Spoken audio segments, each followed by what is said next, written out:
Hello guys, welcome back to our channel Tornado Classes. Today we are going to discuss about the topic development of resources.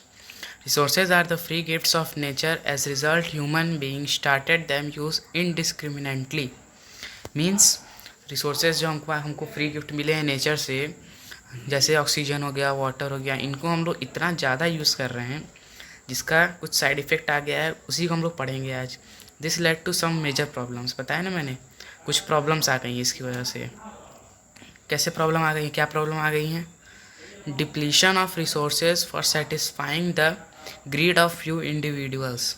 मतलब कुछ लोगों के लिए, कुछ लोगों की ग्रीड के लिए, उनके लिए हम लोग का रिसोर्सेज जो है डिप्लीट हो रहा है, कम हो रहा है।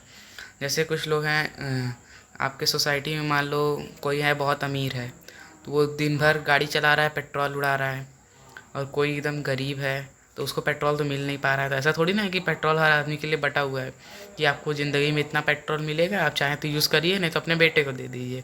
ऐसा तो कुछ है नहीं। जिसके पास पैसा है वो उतना यूज़ कर रहा है, जिसके पास नहीं है वो अपना बैठा हुआ है। तो इसलिए रिसोर्सेज की कम हो रही है। रिसोर्सेज हमारे जैसे पेट्रोलियम है वो दिन प्रतिदिन कम होता जा रहा है। तो फ्यूचर में जब ख़त्म हो जाएगा पेट्रोल तो हम लोग उसी जगह क्या यूज़ करेंगे। ये एक प्रॉब्लम हो गई। दूसरी है accumulation of resources in few hands, society divided in two segments, haves and have not। इसमें भी हमारा वही है कि हमारी सोसाइटी दो लोगों में बट गई है, एक हैव, एक एंड हैव नॉट।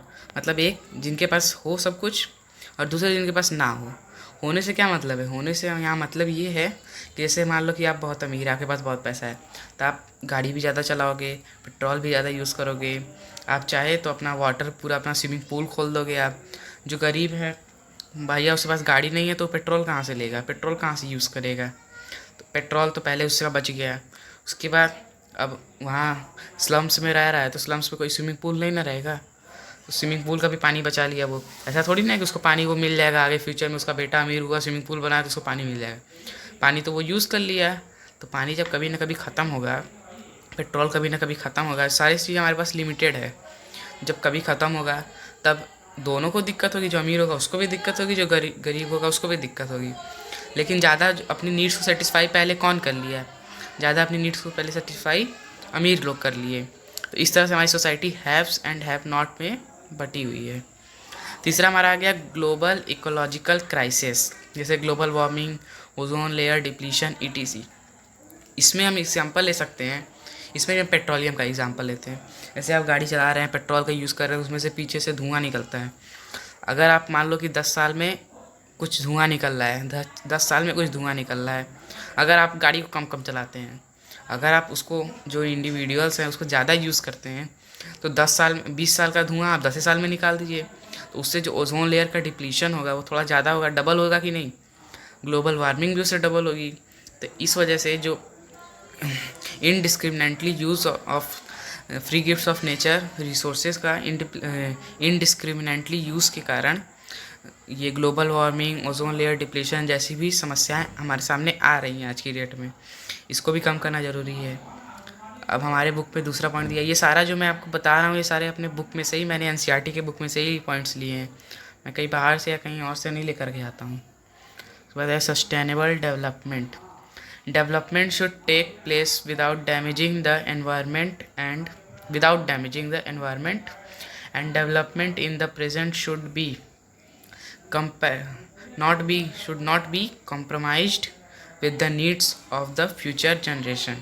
मीन जो डेवलपमेंट बिना इन्वायरमेंट को डिस्टर्ब किए, बिना इन्वायरमेंट को डैमेज किए हुए डेवलप करें, ठीक। उसके आगे उसके बाद है उस डेवलपमेंट की वजह से हमारी फ्यूचर जनरेशन को कहीं भी किसी भी चीज़ में कॉम्प्रोमाइज़ ना करना पड़े, उसको हम लोग सस्टेनेबल डेवलपमेंट कहेंगे। सो गाइस, हमारा नेक्स्ट पॉइंट है रियो डी जेनेरियो अर्थ समिट 1992। इसमें है the summit was held in Rio de Janeiro Brazil in 1992। Rio de Janeiro एक जगह का नाम है जो ब्राज़ील में है। यहाँ पर एक समिट हुआ था 1992 में। अब देखते हैं उस समिट में था क्या। The summit was convent for addressing urgent problem of environmental protection and socio economic development at global level.